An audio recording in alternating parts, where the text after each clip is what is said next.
This is CBC Nova Scotia News.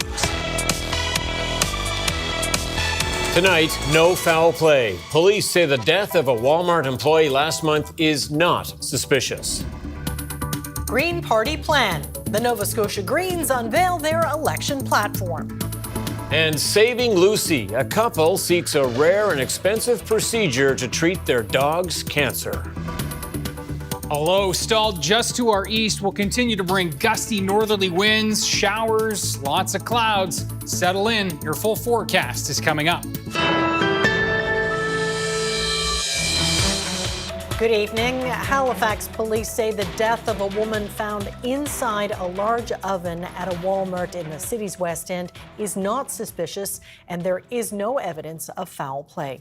Meanwhile, the Provincial Department of Labour is still investigating. Preston Mulligan has the latest. Well, this morning, the Halifax Regional Police said they determined the cause of death here was not suspicious, and through the course of their one-month investigation, they say they've uncovered no foul play. Now, they don't say exactly how the 19-year-old woman who worked here died, only that they do not suspect foul play. Today at the Walmart here on Mumford Road, staff are being allowed in, but the store remains closed.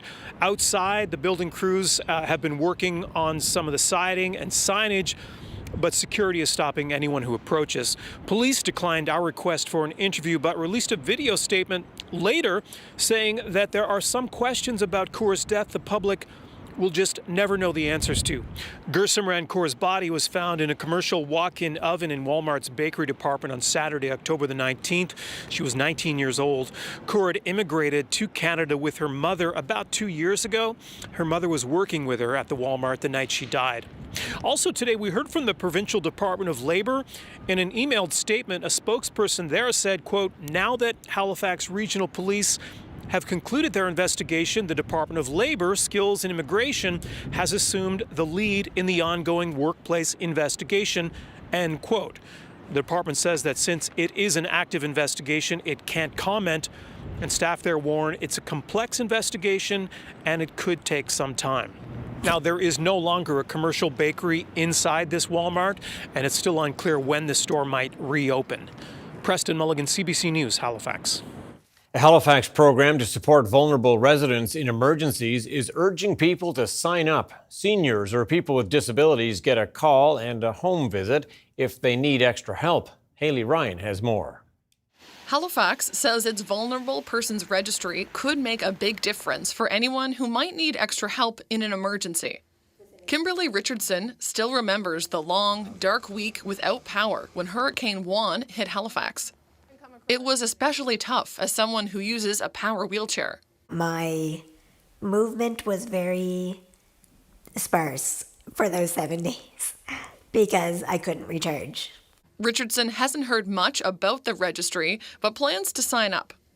I think it would just relax a lot of people, knowing that if something happens to them, somebody is going to check on you. You don't have to lay on the floor for the next 48 hours because someone is going to check on you. The free service is for anyone with mobility issues, vision, hearing, or cognitive impairment, or who need electricity for oxygen or dialysis machines.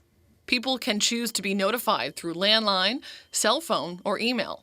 When seniors know that help would be available if they were alone, then they're much more likely to stay in their own home longer, want to, and feel more comfortable. The municipality will send an alert ahead of storms and will send another message during an emergency, like floods or fires. And that resulted in us finding out that people couldn't get to their dialysis appointments or something like that. Their caregivers couldn't get to them. And so we're able to try and facilitate getting their doors cleared, or just maybe they need some supplies. Anyone who needs help will get a visit from ground search and rescue teams. Police officers will also do a well-being check if the resident hasn't responded. There are only 200 people on the registry, which launched last fall. But Brian says the emergency team has grown over the past year and now has more staff to promote the registry. I just want to make sure that people know they're not forgotten about and they're not left behind. People can call 311 to see if they're eligible and be added to the list. Haley Ryan, CBC News, Halifax. A conference all about housing and how to get out of the current crisis was held today at the Halifax Central Library. Kevin Hooper with United Way, one of the organizing bodies, says the annual event has been going on since 2015, but we're in a much different place than we were then, and the situation is now more dire in the municipality and the province. We need to start thinking, how do we get ahead of this? How do we start implementing solutions relative to the root causes? And, unless we want to be on this treadmill for a long time to come, we need to really start thinking about the long-term sustainability. How do we actually resolve this issue? The event welcomed frontline staff and people from public and private sector to work together in finding solutions.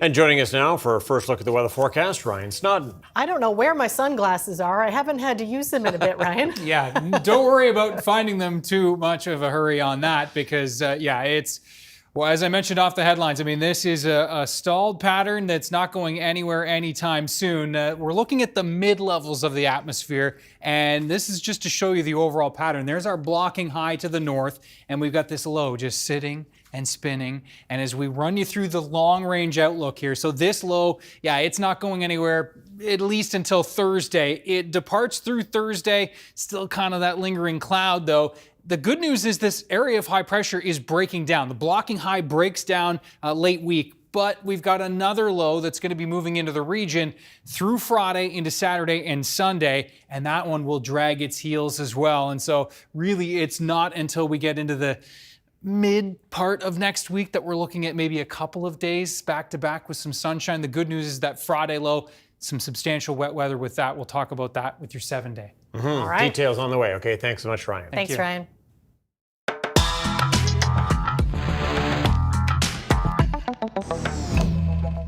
The Green Party of Nova Scotia has released its election platform. Its focus is on the cost of living and housing, public health, responsible government, education, and the environment.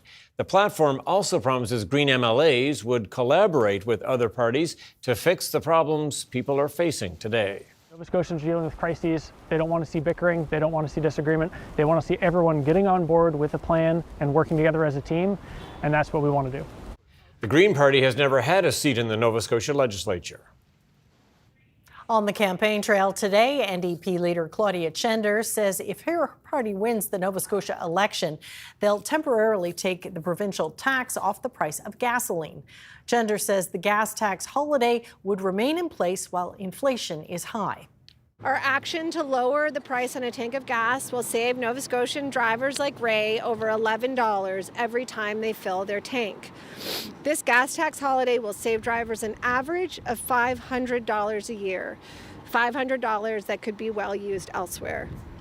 The PC party and the Liberals did not hold an official announcement today, but both Tim Houston and Zach Churchill, along with Claudia Chender, did participate in a leaders' debate organized by the Halifax Chamber of Commerce.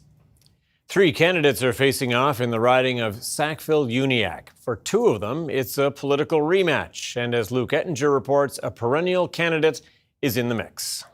Lisa Blackburn doesn't live in Sackville-Uniacke, but as the NDP candidate, she can vote here and says she knows the area as a former city councillor. It's something PC candidate Brad Johns is highlighting quite literally on his signs. To be perfectly honest, if my opponent's one shining accomplishment that he's bragging about on his signs is he's the only one who lives here, I truly think the people of Sackville-Uniacke deserve a heck of a lot more than that. Liberal candidate Thomas Trappenberg lives in Hatchet Lake. He says the commuter communities have a lot in common. My idea is to have bus lanes all the way downtown. The last few weeks have been here. Getting to work was actually a real problem. It's Trappenberg's 12th bid for public office. He was previously leader of the Green Party of Nova Scotia and also a federal candidate under that banner. At this time, the Liberals have a very good platform, which align a lot with my green values. But it was also important to say that it is not anymore about the party. It is about the issues, and we have to get around to really implement things. A party spokesman said the PC candidate was too busy knocking on doors in the riding to conduct an interview.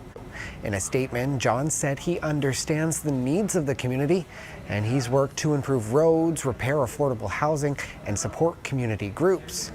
John said healthcare is a top issue and believes the party is moving the needle through the addition of primary care appointments. Despite the NDP finishing third 3 years ago, Blackburn says she has healthy optimism. I mean, the big things that we're hearing about are definitely healthcare, definitely housing, but most importantly, affordability. The election will also test how John's comments on the anniversary of the Nova Scotia mass shooting affected his reputation. Johns, who was Minister of Justice at the time, said domestic violence is not an epidemic in the province, contrary to the findings of the Mass Casualty Commission. He resigned from cabinet and later apologized. When asked, Trappenberg said the comments were shocking. It's a terrible thing, and we have to get our handle on it. Blackburn said many women in the area remain unimpressed. As I've always said, when people tell you who they are, believe them. And in that moment, Brad Johns told us who he was. You could also call the race for Sackville-Uniacke a rematch. Almost a decade ago, Blackburn beat Johns by less than 50 votes in her first run for HRM Council. Luke Ettinger, CBC News, Halifax. WestJet is making its return to Cape Breton. Next summer, the airline will be offering Sydney's first route to Calgary. Direct flights will run twice weekly starting June 10th and wrapping mid-October. The airport's CEO says it's a connection they've been eager to establish for the community. With the amount of rotational workers that travel out there every couple of weeks, the amount of families that have settled down in Calgary as a result of provincial outmigration from Nova Scotia, it just seemed like a really viable route, and especially for the summer season, it's in time for Stampede, and it's in time to bring people home from Alberta for the summer. We just think it'll do really well. Last month, Sydney also resumed flights to Halifax. Tuttle says the airport is soon expected to double its flight traffic compared to last year. A couple in Wolfville is hoping a rare cancer treatment can save their dog from an aggressive form of lymphoma. Their local vet says though the procedure they're seeking is only done in the U.S., she wants to make it accessible in Nova Scotia. Nicola Sagan reports. 5-year-old Lucy looks like a happy, healthy young dog, but in August, she was given up to a year to live. We were not expecting that, we were thinking she swallowed something she wasn't supposed to swallow. Lucy was diagnosed with T-cell lymphoma, an aggressive form of cancer. She started chemotherapy just to keep her comfortable. Then her owners discovered a rare surgery that could offer a cure, a stem cell transplant only available at one vet clinic in Washington state. We'll travel, we'll get the procedure, and then if it's a success, then hopefully Lucy can live a long, full life. The estimated cost of the surgery and all that goes with it is around $100,000. The couple's pet insurance will cover most of it. They're also fundraising online and pulling from their savings. But the surgery can't even happen unless they find a stem cell donor. So they're sending out free test kits, searching for a related dog that could be a match. One step at a time, trying to reach out on social media, reaching out to the breeder, tracking down her family line because she has half poodle and half retriever, so going through those lines. And their local vet is following every step. I had no idea this was even available. It's something that I'm currently researching myself. Burgoyne says innovative treatments often reach Atlantic Canada last, but she wants to change that by creating a partnership with the Washington Clinic. It's done in humans all the time. Never really, the States is much more advanced in some of these technologies than Canada, or even here in Atlantic Canada. So to learn of them and to know of them is going to be great. And people whose dogs have gone through it also want to spread the word. What needs to get out there is that this is available, it is safe, it is effective, and the experience for the dog is really very good.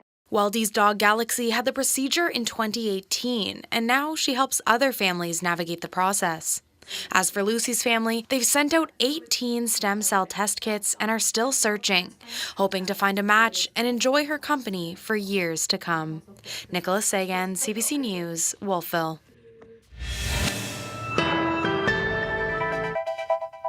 The Halifax Harbour Cam during what's been a dreary stretch of weather for sure. Well, Ryan is up next with his weather forecast. We'll see you in a few minutes.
Advance polls opened in Nova Scotia on Saturday for the upcoming provincial election. Early voting is available 6 days a week from now until Saturday, November 23rd. CBC's Josh Hoffman spoke with some early voters in the Halifax area about why it was important to come out and cast their ballot. My Tuesdays are really busy. I have triple activities with my kids after school on Tuesdays, and I work full time, so it would have been tight to fit in voting on Tuesday, Election Day. I was hoping to beat the lines and the crowds and hopefully not getting stuck in the hustle of waiting in a line. My husband is running in the election, so I'm thinking I'll be busy on Election Day, and it was great to get out early. Why did you want to get out and vote early? Kind of for convenience, but also just I already had my mind made up, so I figured today was the best day. Why is it important to vote? I think it's important to vote just to get your voice heard on the issues that are important to you and that matter to you. It's important to get out and vote because we like to think that we have a democracy, and if we don't participate, then it's not a democracy. So I realized that if I don't vote, my opinion's not going to get heard, right? So the results could go in a way that I don't want them to, and I really don't want to be the one that's responsible for that. Well, it's a civic duty, and I think we're quite privileged to be able to vote, so we should do it. It's important to get out and vote because our governments are going to determine what happens with the climate crisis, what's going to happen with access to affordable housing, what's going to happen with access to proper social supports, all of those things, with healthcare. All of those things, we're failing at, and this government's failing at. What do you think can be done to get more people out to vote? Electronic voting. Come on, guys. So we just did it for the municipal election. It's easy. It can be done. I kind of wondered if it was on purpose to keep the electorate down a little bit. Maybe I'm wrong. Maybe they're just trying to save a few bucks. But we could do it municipally. It's not a hard thing to do. We could do it for Canadian Idol in the last 20 years or so. It's not hard to get electronic voting set up.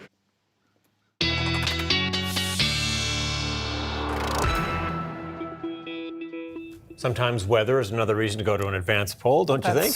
That's true. And some kids learning about the weather from you today. Yeah, that's right. School visit season continues. Right now, a lot of grade 5s learning about weather, which is great, and a great tie to for me to get into some schools and have a little learning experience with them, because of course I learn lots from them as well. Always great questions. Have a look at the class that I was visiting today. These are the grade 5s at Tantallon Senior Elementary School. A great group, lots of great questions.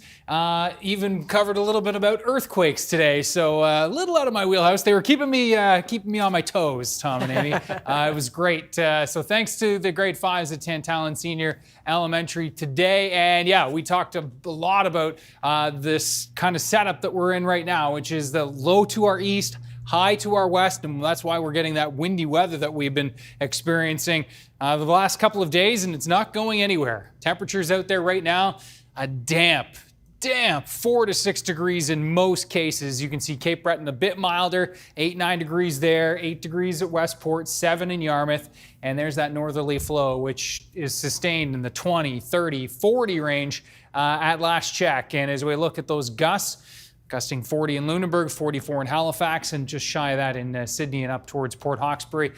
This band of rain has been pretty slow moving today, and so that the rain has no doubt been accumulating here over the last couple of hours. Scattered showers across Cape Breton, lighter shower activity across the south and west, and it's all, again, swirling around this low, which is just stalled to the east, and we're looking at this area of high pressure blocking things to the north. That low does not have an exit route, so it will just sit and enjoy itself here in the Maritimes and across Atlantic Canada.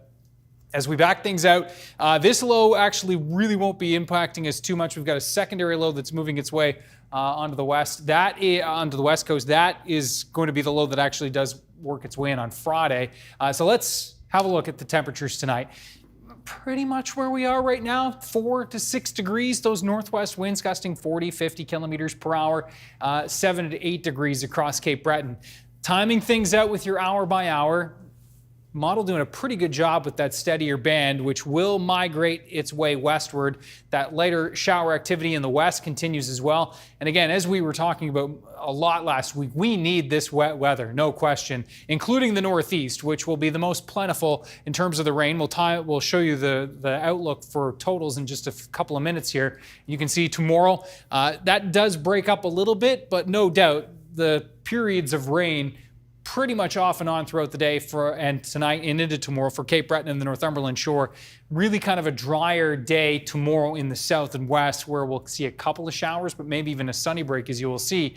8-9 degrees across most of Cape Breton tomorrow. The winds from the northwest gusting to 60 tomorrow. So a windier day yet again. And then into central, and we'll look at temperatures in the 7-8 degree range, maybe 9 down through the Halifax area, and the potential for a couple of breaks of sun. If you see it, just run out and don't look at it. That's not a good thing, but run out and just soak it up, because it is definitely not going to, if it does break in, it won't be for long.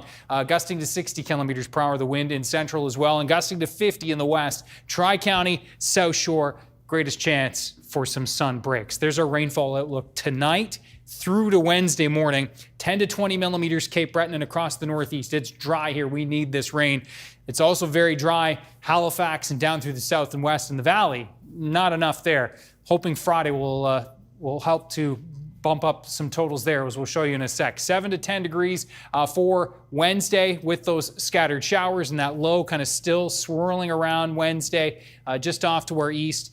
Thursday looks pretty quiet, just cloudy northeast flow coming in, keeping things again a little damp. And then this is the system that I'm a little hopeful for Friday, that we'll get some substantial rain into the southwest of the province, but a little far out yet. Forecast models still differing on just how much that one will bring. As I said earlier in the program, that's going to stall Saturday, Sunday, looking at more showers, breaking up hopefully Monday into Tuesday of next week. We'll keep you posted on that, Tom. Fingers crossed. The wells need the help, that's for sure. They do. Okay, thanks so much, Ryan. Thanks, Ryan. Thank you.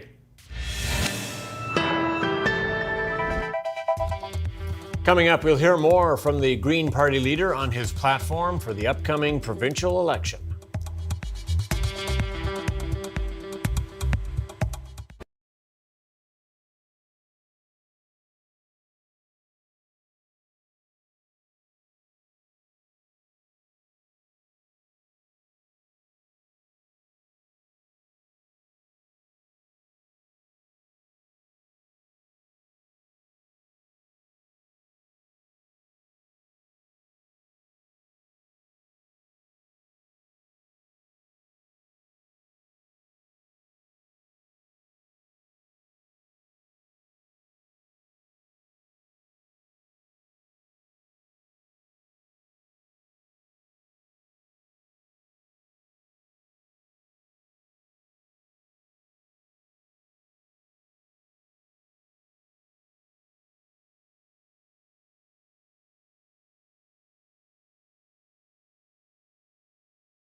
The Green Party of Nova Scotia has been busy on the provincial campaign trail, touting a platform that it says aims to address multiple crises facing Nova Scotians.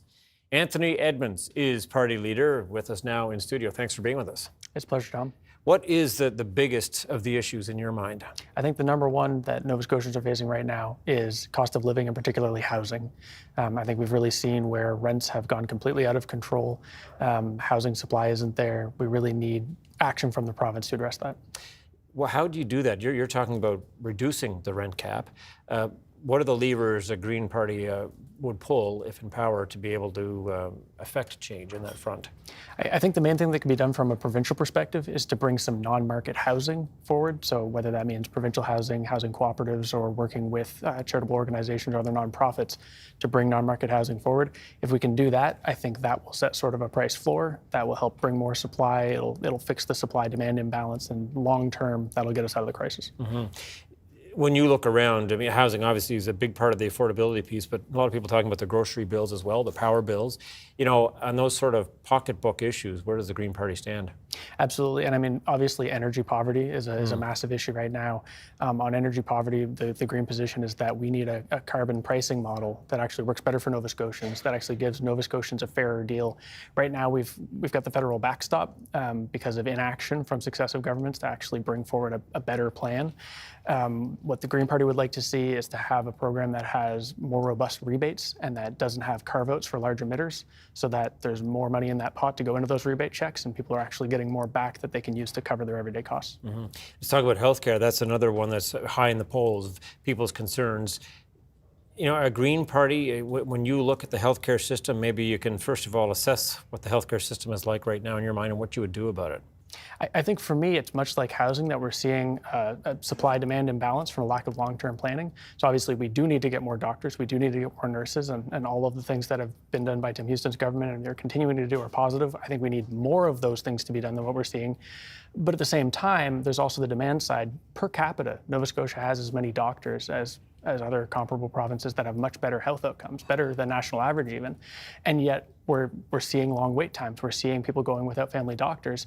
The real issue is that our health outcomes are poor for a variety of other reasons. And I think it's no coincidence that Nova Scotia has the most coal plants per capita of any province, that we have the worst air quality. We don't have any controls on indoor air quality. All of these things serve to make people less healthy.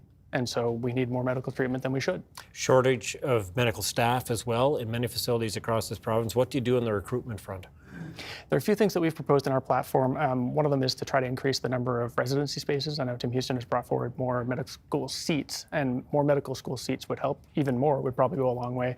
But often we hear doctors graduating, they can't actually find residency places in the province and they're going elsewhere. If we could expand our residency programs to work with officials to do that, I think that could go a long way.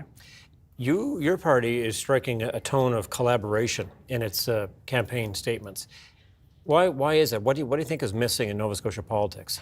I'm glad you brought that up because I think collaboration is the central theme that runs through the entire Green Party of Nova Scotia platform. I think people are looking around, they're seeing that we have one crisis on top of another, and they're seeing bickering and squabbling and infighting. What they would like to see is parties working together, sharing ideas, cooperating, collaborating, setting aside our differences, and actually coming together in a crisis, which is what Nova Scotians all do. When we have a crisis, we come together, and we should see that in the legislature as well. For some people, it's a drive to find more green energy in this province. At the same time, there's a concern in some communities that massive wind farms will be going up right in their backyards, and they're not really in favor of that. Or they think we're not getting off coal quick enough. They worry we won't get off by 2030, which is the deadline for it. What do you see in that front in terms of policy that a Green Party or any other party should be looking at? I think there are a few things. For one thing, I'm really concerned about this growing idea that we should be an exporter of hydrogen energy resources. I don't think that's an efficient use of our energy resources. And if we're building new wind capacity, it should strictly be to displace coal until we're completely off of coal. Our battle with coal is, like I said, one that not only impacts our climate goals, but also impacts local health, local air quality. It's really problematic. And then on the flip side of that, in terms of our energy policy and actually greening our grid, in order to achieve the high penetration of renewables into the grid, to really get rid of our thermal plants, I'd like to see a modernization of our grid that actually brings to bear more demand response programs, more smart grid features, and updates our regulations so that we can be more competitive and get into the sort of 21st century of power generation in a way that we haven't been able to do. You've been around the Green Party for a while. You've run for the party a few times. What's it going to take to get a Green Party member elected in this province? We've seen it in other places, Prince Edward Island and in other parts of Canada. But in Nova Scotia, it seems to be quite a hill to climb. What's it going to take? It is. I think it's a little bit of a chicken and egg problem where, because it hasn't happened, people think that it won't happen. In many cases on Prince Edward Island in New Brunswick, federally, often there wasn't too much warning. We saw Greens go from very low poll numbers to actually having seats just like that. Often what it takes is sort of just the right confluence of circumstances to arrive, and then we'll make a breakthrough. The important thing from my perspective is that we stay at it, we keep putting our message out there, because I think it's a message that resonates with Nova Scotians, and I think Nova Scotians want to see more green ideas and more green voices out there. I wish you well on this campaign, Mr. Edmonds. Thank you. Thank you very much. I really appreciate it.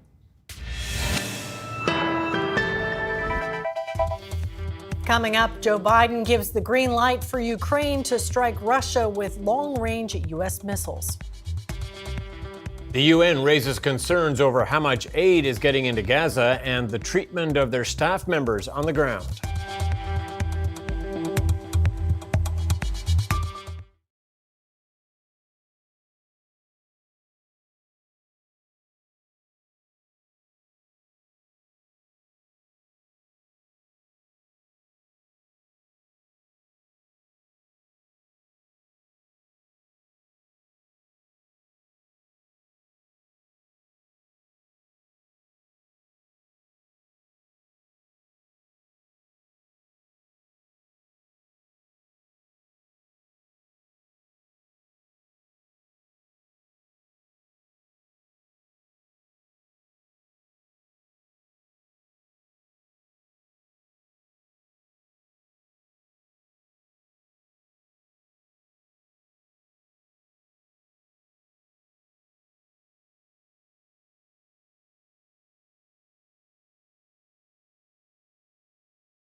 Welcome back. Russia is warning there will be consequences if Ukraine uses long-range missiles to attack Russian territory. The U.S. appears to have shifted its policy, allowing Ukraine to hit targets deep inside Russia with American-made missiles. Crystal Gumansing has more on the decision and the international reaction to it. UK Prime Minister Keir Starmer said that Ukraine is his top priority as he heads to the G20 summit in Brazil. Tuesday marks 1,000 days of war in Ukraine since Russia's full-scale invasion. Now, the United States has granted Ukraine permission to use its ATACMS long-range missiles that it's given to Ukraine to be used inside Russian territory. Now, that is a change of position. It's unclear if the UK and France will follow suit. But the EU's chief of foreign policy, Joseph Borrell, in Brussels today, said he hopes to see other European countries do the same. I've been saying once and again that Ukraine should be able to use the arm we provided to them in order to not only to stop the arrow, but also to be able to hit the Arcus. I continue believing this is what has to be done. I'm sure it will be discussed once again. I hope member states will agree on that. The use of these long-range weapons, even if the UK and France give permission as well, they're not seen as a silver bullet, rather an additional resource for Ukraine. Ukraine has been striking inside Russian territory with drones in the past. Now, in terms of why the change now, well, the Americans had promised reprisal for those North Korean troops being sent to the front line to bolster Russian forces. There's also the fact that the Joe Biden administration is on the way out, and it's trying to give Ukraine as much support while it can. There's also the winter fighting season. Ukraine has seen a number of energy infrastructure sites hit in recent days, and right now, Ukrainians are having to deal with rolling blackouts. Crystal Gumansing, CBC News, London. U.S. President-elect Donald Trump is on the minds of G20 leaders as they meet in Brazil today. In particular, what happens to U.S. support for Ukraine once Joe Biden leaves the presidency? Evan Dyer is in Rio with the latest. Well, we've seen here at the G20 in Rio a pretty frenetic round of bilateral meetings between leaders, mostly talking about preparing for the incoming Trump presidency. And in fact, they have actually had to redo the family photo because so many leaders missed it, including President Biden and Prime Minister Trudeau, because they were busy meeting with other leaders on the sidelines. We've seen people really prioritizing that over the symbolic and group events at this summit as they scramble really to prepare for what's coming in 2 months and as they discuss issues like the Ukraine war and the effect that the incoming Trump presidency is going to have on that. We heard Prime Minister Trudeau on the weekend in Lima talking about a determination of the other allies to continue supporting Ukraine, even if the U.S. backs out. Today we heard that message also from the UK's Keir Starmer. Let's listen. I'm at the G20 with one message, which is that we must double down on our support for Ukraine. Tomorrow is day 1,000 of the conflict. That's 1,000 days of aggression from Russia and 1,000 days of sacrifice from Ukraine. So that is my clear message here. It's number one on my agenda. As well as meeting with President Biden, Prime Minister Trudeau met with the leaders of Italy and Japan today, two countries that have assisted the Ukrainian war effort in the past and that say that they intend to continue to do so. Of course, the question is whether those other allies can fill the gap left by the United States if President Trump goes ahead with his intention to essentially abandon Ukraine and stop supporting its war effort. We also saw a meeting with Mexico's new president, Claudia Sheinbaum, focused more on trade. Of course, there has been talk in Canada about potentially pursuing trade talks with the United States, leaving Mexico out of the equation. There are concerns that Mexico might become a backdoor for Chinese electrical vehicles. We expect Mexico in that meeting to be pushing back on that idea, saying that it won't allow that to happen and will continue to respect the rules on foreign content that it agreed to in the last round of NAFTA negotiations. Evan Dyer, CBC News, Rio de Janeiro. As the war between Israel and Hamas grinds on, the humanitarian crisis in Gaza deepens. To make matters worse, gunmen have looted trucks carrying food supplies into the enclave. It's not clear who those armed men are, though Israel has attributed such attacks to militants and criminal gangs. Chris Brown has more on the situation there. Outside the only operating bakery in Gaza's Khan Yunis, a city jammed with up to 1 million mouths to feed, a mob of hungry people wait up to 8 hours each day for the chance to get pita bread. Sharouk Abu Amar said she arrived at 2 a.m. My daughter sleeps hungry. Shame on them, the Israelis, she says. Today I came for nothing, said Hala Awad. There's no flour. The whole market is basically sand. Over the weekend, others in the city chanted, "No to death. We want flour," demanding Israel let in more trucks with food. The Israeli agency responsible for delivering food says there is no hunger crisis in Gaza. Kogat says there are hundreds of truckloads worth of aid waiting to be collected in Gaza, including 137 that came through Monday. Our assessment is that there is enough food coming into the Gaza Strip. But if there is an organization that would like to increase the amount of food, all they need to do is coordinate that together with us. The discrepancy between Israel's assertions and the scenes of distress is hard to reconcile. But aid groups say once inside Gaza, a lot of food doesn't get delivered because of terrible logistics and theft. Over the weekend, 97 trucks were reportedly looted, but it's not clear by whom. There is not enough food reaching people in Gaza. Aid worker Rachel Cummings, who's in central Gaza, says it's Israel's legal responsibility to protect the trucks. We're deeply concerned about the proportion of children that we're seeing reaching the health centres with signs of being malnourished, both moderate and severe. Israel says it's working with aid groups to improve deliveries. But at the local hospital, the pediatric ward is full of badly undernourished children. He's very skinny, said Yusuf Abu Laman of her 10-year-old son. She says he needs fruit, vegetables, and especially clean drinking water, but it's impossibly expensive to buy. I'm telling you, she says, we're in a famine. Chris Brown, CBC News, London. As COP29 enters its second week, delegates to the climate conference have their work cut out for them. UN officials are calling for strong action to help developing nations deal with climate change, but little progress was made last week. Susan Ormiston has more. The capital city, Baku, has spruced up, cleaned up, turned out to show its best face. Its message to the world: Azerbaijan is an international player as it hosts over 50,000 people at this year's UN climate conference. The city, perched on the Caspian Sea, is 28 meters below sea level, the lowest lying capital city in the world. And a visitor may see it a bit differently this time. No big traffic jams after the government extended school holidays by 12 days, told many government workers to stay home and work from there, and told universities to switch to distance learning. Streets have been repaved, parks freshened, there's no trash in the streets, and the city is strangely a bit quieter in spite of the throngs of COP visitors from all over the world. But Azerbaijan's fortunes from oil and gas, which paid for these flame towers in the city center, spectacular at night, are complicating its role as host at the world's largest climate conference.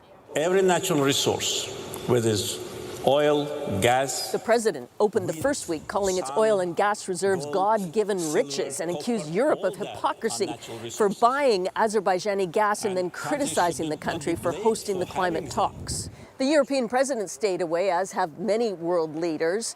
The French ecology minister canceled her trip at the last minute, and Argentina up and left last week under suspicions that its president may pull that country out of the Paris Climate Agreement.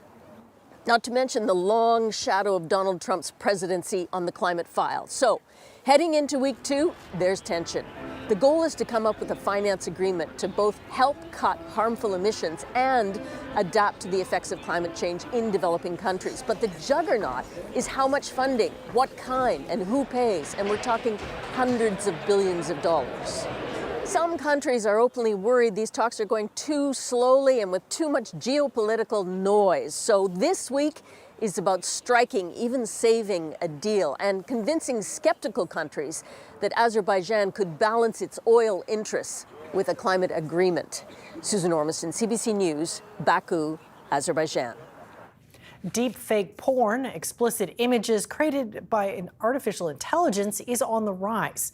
The fake images feature subjects who never posed for them. The images are then used for extortion, harassment, and to embarrass the victims. And young people are often targeted. Ellen Morrow looks at this disturbing trend. This is one of countless sites, easy to find online, that uses artificial intelligence to nudify images. We're gonna undress. Oh, God. The result, a fake image that I never took that looks real enough. Just feels icky. It's not me. If I were just posting this on social media, I mean, it would convince a lot of people. These were the messages that I got. You know, sounds like a teenager. 16-year-old Ruby in Toronto was targeted in a deep fake phishing scam. She received these messages telling her there were photos of her online, trying to get her to click on a link. But when she refused, Ruby was sent an explicit deepfake. A once fully clothed photo she had posted on social media now showed her topless. Someone who I do not know has this picture of me where I really do look naked. And whether or not that's true, that's a really disturbing image that someone has. There's one main tip line for all of Canada to report sexually explicit deep-faked images of young people, and it's here at the Canadian Centre for Child Protection in Winnipeg. They said last year they processed 4,000 of those images, and it was their very first year tracking them. Because of the availability of these tools that are often even advertised or made available for free, this has continued to grow and evolve and continue to be a problem. The government's online harms bill targets tech companies to force them to do more to remove sexually explicit deepfakes, but the bill is tied up in a precarious parliament. All the while, the technology is rapidly improving. Brandon Lohr is an online safety educator delivering workshops to schools across Canada. A hacker gets that education more in demand as schools start to see deepfake porn cases of their own. You really can't control what other people post about you. Once you press that post button, you do lose some control. As far as Ruby knows, the deepfake of her was never posted publicly. The family's goal now, raising awareness. What's still being taught around cybersecurity is that nothing ever leaves the internet, and to be safe, don't take nude photos. And that's true, but now it's an entirely other ball game. Ellen Morrow, CBC News, Toronto. The Toronto Argonauts have made history. They captured their 19th Grey Cup last night, the most ever for a CFL team, and they reveled in the victory.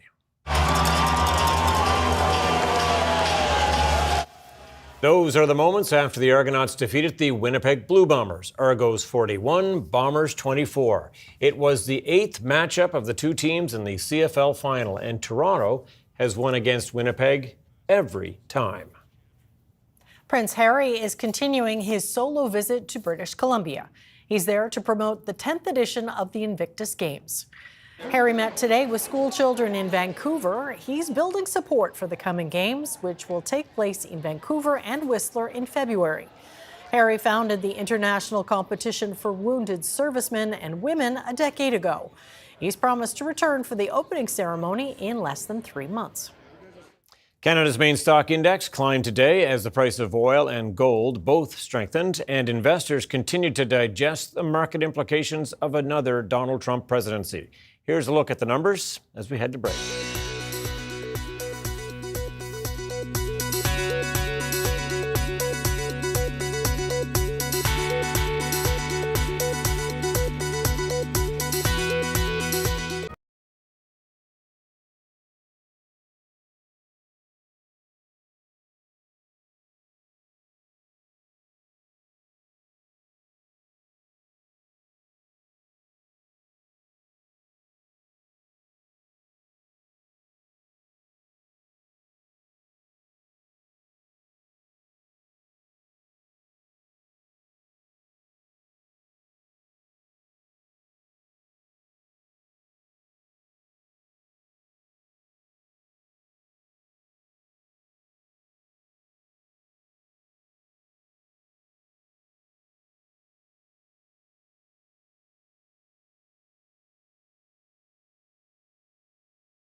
Yeah, you've been busy with the school visits of late. Yeah. You're back on. Yeah, for sure. And great. I believe that most of the grade 5s do their weather unit before Christmas. Okay. So Oh, perfect. jamming a lot Good in timing. here. Which is great. And I love that it is part of the curriculum in grade 5. Great age to kind of learn about things. They're so inquisitive. So thanks again to Upper Tantallon, the grade 5s there. And another one next week. Have a look at our viewer picture of the day. Have a look at this. We're going to zoom in on the Yarmouth area. And I thought that this picture was kind of fitting.